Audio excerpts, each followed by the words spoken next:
3:30 बजे और बुधवार दोपहर 3 बजे सिर्फ डीडी न्यूज पर।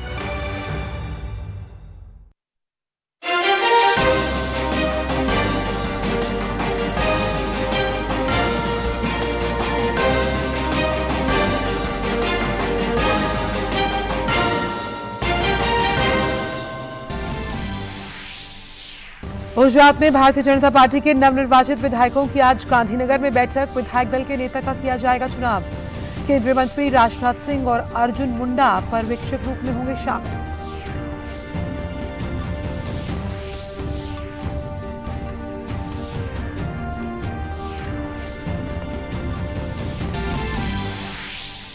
हिमाचल प्रदेश में कांग्रेस के नवनिर्वाचित 40 विधायकों ने प्रस्ताव पारित कर राज्य का अगला मुख्यमंत्री चुनने के लिए कांग्रेस हाईकमान को किया अधिकृत। इस बारे में पार्टी हाईकमान को आज सौंपी जाएगी रिपोर्ट।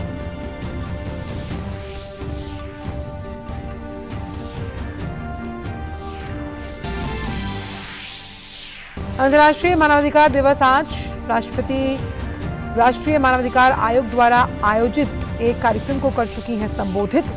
इस साल मानवाधिकार दिवस की थीम है सभी के लिए प्रतिष्ठा, स्वतंत्रता और न्याय।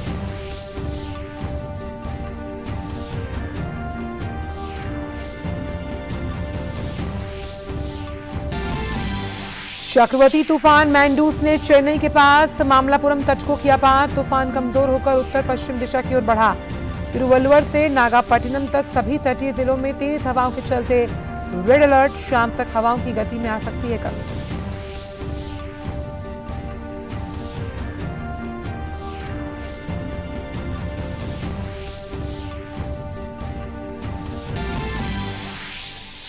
अंतर्राष्ट्रीय खबरों में अमेरिका ने यूक्रेन के लिए नई सैन्य सहायता की घोषणा की। यूक्रेन में हमले करने के लिए ईरानी ड्रोन के इस्तेमाल के आरोपों से तेहरान और मॉस्को का इनकार।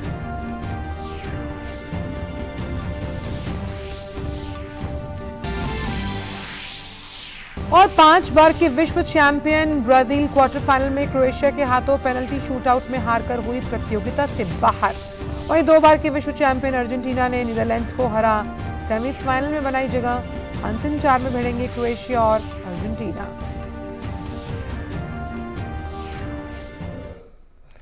नमस्कार, आप देख रहे हैं डीडी न्यूज। मैं हूं आंचल गुलाटी गुंबर। आइए अब जान लेते हैं इन सभी खबरों को विस्तार के साथ और बात करते हैं सबसे पहले बुलेटिन में गुजरात को लेकर, जहां भारतीय जनता पार्टी के नवनिर्वाचित विधायकों की बैठक जारी है। भाजपा विधायक गांधीनगर में पार्टी के राज्य मुख्यालय में पहुंच रहे हैं। भाजपा के नवनिर्वाचित विधायकों का तिलक लगाकर मिठाई खिलाकर स्वागत किया जा रहा है। पूर्व मुख्यमंत्री विजय रूपाणी भी कार्यालय पहुंचे।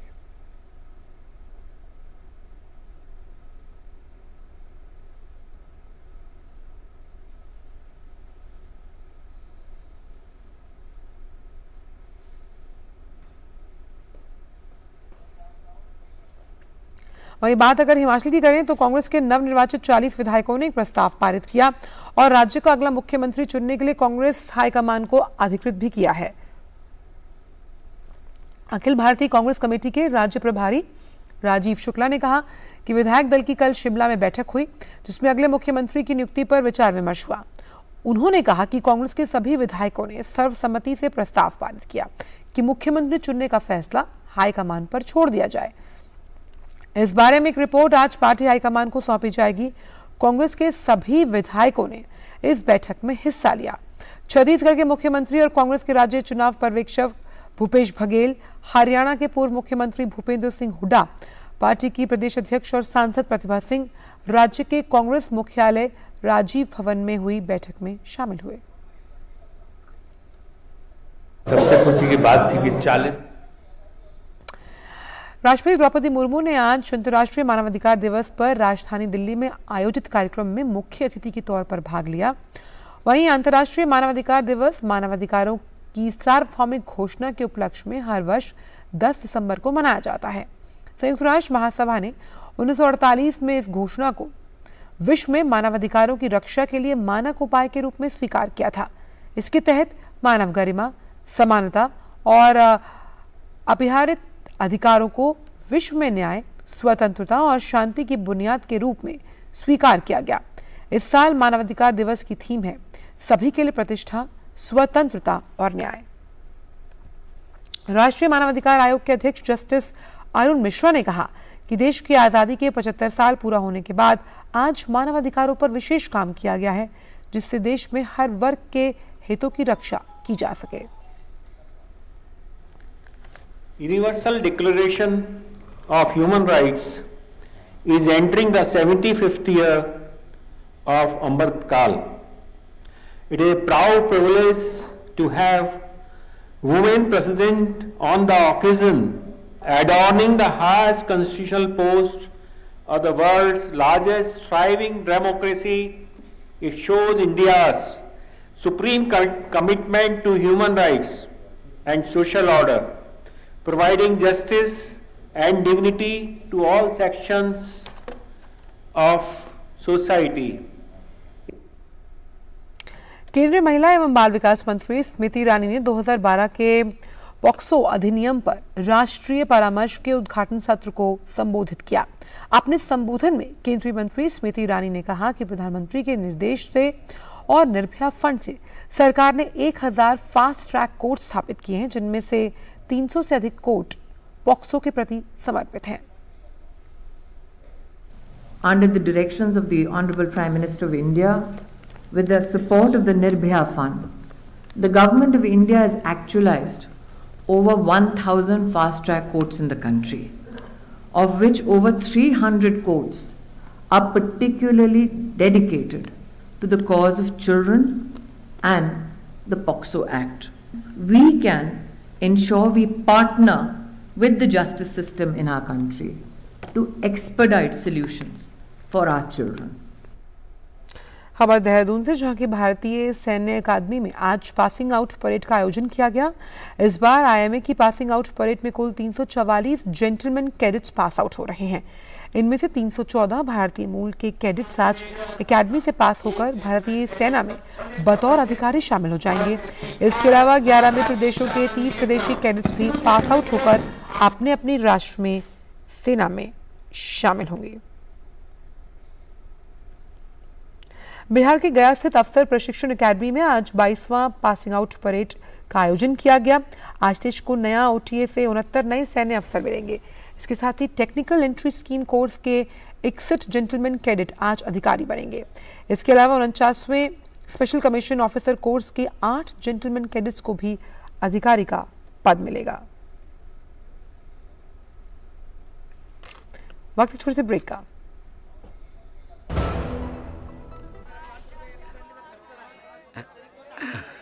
हाँ, जैसे सही वजन से ग्राहक होते हैं खुश, वैसे ही सही सुरक्षा से परिवार होता है कल की चिंता से मुक्त। इसलिए मेरी मानो, आज ही जुड़िए प्रधानमंत्री जीवन ज्योति बीमा योजना और प्रधानमंत्री सुरक्षा बीमा योजना से, जो देती हैं 2-2 लाख रुपए का बीमा।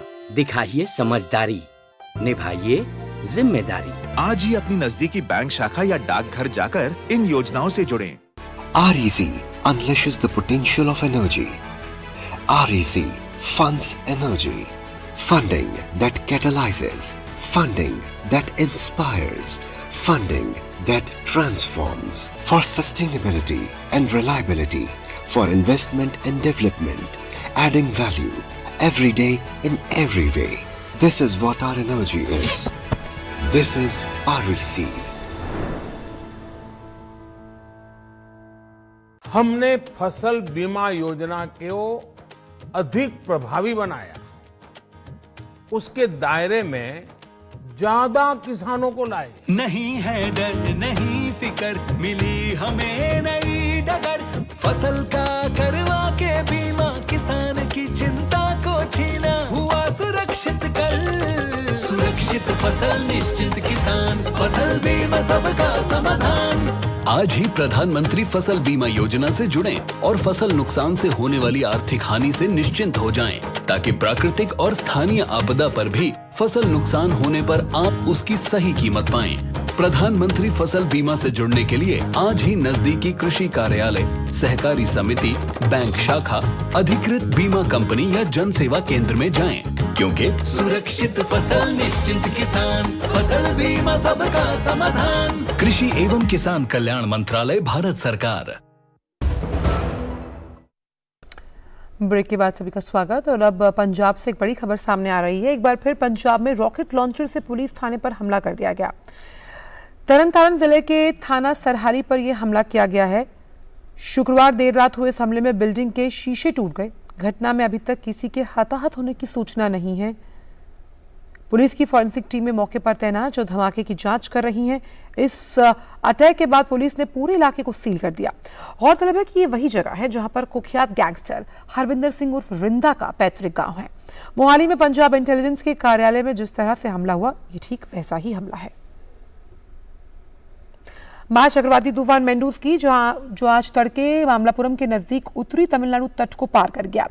ये तूफान कल आधी रात आया लेकिन अब थम गया है। इसके पश्चिम उत्तर पश्चिम दिशा की ओर बढ़ने के अगले 2 घंटे में धीरे धीरे कमजोर होकर गहरे दबाव में बदलने की भी संभावना जताई जा रही है। मौसम विभाग ने आशंका व्यक्त की कि इसके प्रभाव से उत्तरी तमिलनाडु और दक्षिण आंध्र प्रदेश में कुछ स्थानों पर हल्की से सामान्य वर्षा हो सकती है। मौसम विभाग के क्षेत्रीय प्रमुख ने कहा कि चक्रवात के कारण चेन्नई और आसपास के उपनगरीय क्षेत्रों में 16 सेंटीमीटर वर्षा दर्ज की गई है। दक्षिण आंध्र प्रदेश के तटीय इलाकों में आज सुबह 55 से 75 किलोमीटर प्रति घंटे की रफ्तार से हवा चलने की संभावना। शाम तक इसी रफ्तार को कम होकर 3 से 50 किलोमीटर प्रति घंटा माना जा रहा है। मछुआरों को आंध्र प्रदेश के समुद्री क्षेत्र में न जाने की सलाह दी गई है। चक्रवाती तूफान के दौरान सभी समुद्री तटीय जिलों और रायलसीमा जिले को हाई अलर्ट पर रखा गया। राज्य के कई क्षेत्रों में तेज से सामान्य वर्षा दर्ज की गई। दक्षिण तटीय आंध्र प्रदेश और रायलसीमा में भारी वर्षा और आंधी का ऑरेंज अलर्ट भी। खबर मध्य प्रदेश से, जहां के बैतूल जिले के मंडावी गांव में 6 दिसंबर को खेलने के दौरान 55 फीट गहरे बोरवेल में गिरे 8 वर्षीय बच्चे तन्मय साहू को 4 दिनों तक चले मैराथन रेस्क्यू ऑपरेशन के बाद बाहर तो निकाला गया लेकिन उसकी जान न बच पाई। बैतूल प्रशासन ने बताया कि बोरवेल से निकालने के तुरंत बाद उसे अस्पताल ले जाया गया, जो डॉक्टरों ने उसे मृत घोषित कर दिया। वहीं प्रदेश के मुख्यमंत्री शिवराज सिंह चौहान ने राज्य सरकार की ओर से पीड़ित परिवार को 4 लाख रुपए देने की घोषणा की है। मध्य प्रदेश के मुख्यमंत्री शिवराज सिंह चौहान ने हादसे पर दुख जताते हुए ट्वीट के माध्यम से कहा, अत्यंत दुखद है कि बैतूल के मानवी गांव में बोरवेल में गिरे नन्हे तन्मय को प्रशासन के अथक प्रयासों के बाद नहीं बचाया जा सका। ईश्वर से दिवंगत आत्मा की शांति और परिजनों को ये वज्रपात सहन करने की शक्ति देने की प्रार्थना करता हूँ। दुख की इस घड़ी में तन्मय के परिवार को स्वयं वो अकेला ना समझे। मैं और संपूर्ण मध्य प्रदेश परिवार उनके साथ है। केंद्रीय मंत्री नितिन गडकरी और मध्य प्रदेश के मुख्यमंत्री शिवराज सिंह चौहान आज रीवा के मोहनिया टनल का लोकार्पण करेंगे। कार्यक्रम में 2443 करोड़ रुपए के कार्यों का भूमि पूजन और लोकार्पण होगा। इस टनल का काम 6 महीने पहले ही पूरा हो गया। वहीं इसके बनने से रीवा और सीधी के मध्यम 7 किलोमीटर की दूरी कम हो जाएगी। सुरंग की कुल लंबाई 2280 मीटर है, जो कि 6 लेन की है।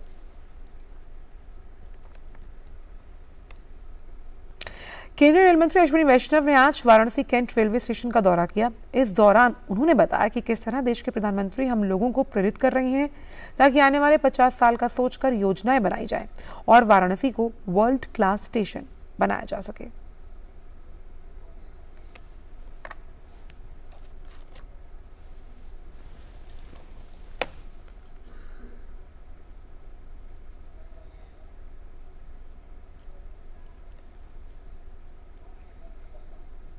काशी और तमिलनाडु के बीच में जो बहुत पुराना एक लिंकेज है, वो लिंकेज एक बहुत सुदृढ़ रूप से उभर रहा है।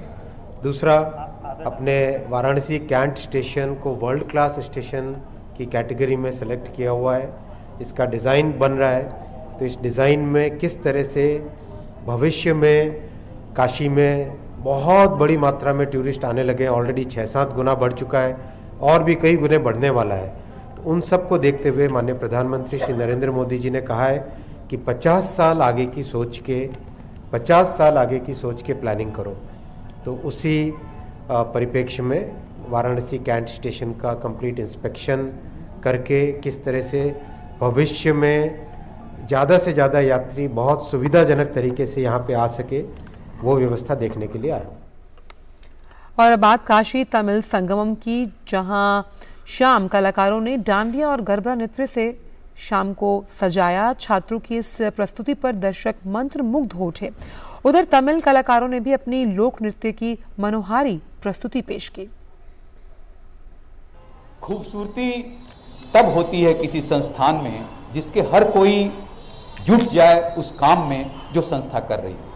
ऐसा ही कुछ काशी हिंदू विश्वविद्यालय में चल रहा है, काशी तमिल संगमम। ये छात्राएं हैं महिला महाविद्यालय की, ये बंगाली छात्राएं हैं जो बांग्ला में नृत्य करके आई हैं। हमारा था बंगाली फोक डांस जो कि लीला बाली हम लोग की, उसमें ये था कि एक लड़की की शादी होने वाली है तो उसके सहेलियां उसको कैसे उन लोग की फीलिंग्स क्या होती है, वो लोग कैसे फील करते हैं और कैसे उसके साथ रहते हैं, ये चीज़ हम लोग को डांस में दिखानी थी और हम लोग को बहुत अच्छा लगा काशी तमिल संगम में परफॉर्म करके। आप लोगों ने जो गरबा किया, अपना एक्सपीरियंस, चूँकि आप लोग मेजबान हो, काशी हिंदू विश्वविद्यालय मेजबान है काशी तमिल संगमम का और इतने ढेर सारे लोग आ रहे हैं, तो आप लोग अपना अनुभव बताइए और क्या महसूस हो रहा है मेज़बानी करके, चूँकि आप लोगों ने तो अपने परफॉर्म भी किया है। आज हमने गरबा और डांडिया का डांस किया। तो मैं बेसिकली साउथ से हूँ, तो ऑथेंटिक गरबा और डांडिया यहाँ आके सीखने को मिली, तो मुझे बहुत खुशी हुई इस बात की, क्योंकि साउथ में तो हम सिनेमा देखे, मैं बेंगलोर कर्नाटका से हूँ, तो सिनेमा म्यूजिक पे ही करते थे। आज ऑथेंटिक गरबा और डांडिया सीख के बहुत ही अच्छा लगा। माननीय प्रधानमंत्री मोदी जी की हम सभी छात्राएं आभार व्यक्त करते हैं कि उन्होंने दक्षिण भारत और उत्तर भारत के संगम को मिला करके एक बहुत ही अच्छा माहौल काशी को दिया है। काशी तमिल संगमम में एक ऑलरेडी यहाँ पे संगम था हमारा साउथ का, तो उसके साथ यहाँ सीख के और फिर वहाँ पे काशी तमिल संगमम में ये फोक परफॉर्म करके गरबा और डांडिया, सच में ऑथेंटिसिटी याद आई। इंडिया का कोर कल्चर किस टाइप का है वो हमने पूरा वहाँ जाके देखा और गरबा, डांडिया, बांग्ला सारे डांस परफॉर्म किए और हम सबका अनुभव तो बहुत ज़ोरदार रहा वहाँ जाके। और ट्रेडिशनल गरबा और डांडिया सीखने को मिला, ये बहुत बड़ी बात है हम लोग के लिए। जो आज ये हम देख रहे हैं, इस परंपरा की शुरुआत की सुब्रमण्यम भारती जी को बुलाया, राधा कृष्णन जी को बुलाया इस काशी हिंदू विश्वविद्यालय के परिसर में। कैमरा पर्सन मनोज कुमार साहनी के साथ डॉक्टर हरकेश बहादुर सिंह गौतम, महिला महाविद्यालय, काशी हिंदू विश्वविद्यालय, वाराणसी। रुक करते हैं अंतर्राष्ट्रीय खबरों का। अमेरिका ने यूक्रेन के लिए नई सैन्य सहायता देने की घोषणा की। अमेरिकी रक्षा विभाग ने शुक्रवार को यूक्रेन के लिए $40 करोड़ का सैन्य सहायता पैकेज देने का ऐलान किया। इसके अलावा अमेरिका जर्मनी में एक सुरक्षा सहायता मुख्यालय भी स्थापित करने वाला है, जिसका उपयोग यूक्रेन के लिए सभी हथियारों के स्थानांतरण और सैन्य प्रशिक्षण की देखरेख करने में किया जाएगा। अमेरिका से मिलने वाले सुरक्षा सहायता पैकेज से यूक्रेन को रूसी हमलों से खुद को बचाने में मदद मिलेगी। इसके अलावा यूक्रेन को अपनी वायु रक्षा को मजबूत करने की नई क्षमता भी मिलेगी।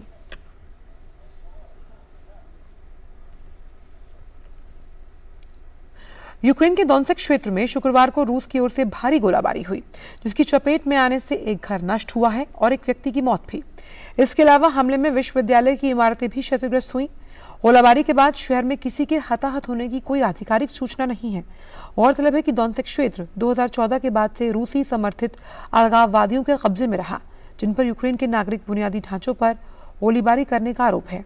वहीं सितंबर 2022 में मॉस्को ने दोनेत्स्क समेत 3 अन्य क्षेत्रों में जनमत संग्रह करने के बाद रूस का हिस्सा घोषित किया गया, जिसे कीव और पश्चिमी सरकारों ने अवैध करार देकर इसकी निंदा की थी। यूक्रेनी राष्ट्रपति ज़ेलेंस्की ने शुक्रवार को कहा कि डोनबास के बख्मुत, सोलेदार, मारिंका और क्रेमिना क्षेत्रों में अग्रिम पंक्ति की स्थिति बेहद कठिन है। उन्होंने कहा कि गोलाबारी के कारण इन क्षेत्रों में भारी नुकसान पहुंचा। रूसी हमलों की वजह से यहां रहने वालों के लिए कोई जगह नहीं बची, लेकिन यूक्रेनी सेना रूस का मजबूती से मुकाबला कर रही है और रूस के हमलों का सामना भी। खबर फीफा से जुड़ी हुई। 2 बार फुटबॉल विश्व कप का खिताब जीतने वाली अर्जेंटीना की टीम कतर में चल रहे फुटबॉल विश्व कप के सेमीफाइनल में पहुंच गई। टीम ने शुक्रवार को देर रात खेले गए मुकाबले में नीदरलैंड्स की टीम को पेनल्टी शूटआउट में जाकर 4-3 से शिकस्त दी। अर्जेंटीना की टीम अब सेमीफाइनल में ब्राजील को हराने वाले क्रोएशिया से भिड़ेगी। मैच में हुएल मोरिना ने अर्जेंटीना को 35वें मिनट में 1-0 से बढ़त दिलाई। मेसी के शानदार पास पर उन्होंने गोल किया। 73वें मिनट पर मेसी ने पेनल्टी पर गोल किया। इसके बाद ऐसा लग रहा था कि मानो अर्जेंटीना की टीम आसानी से मैच जीत जाएगी।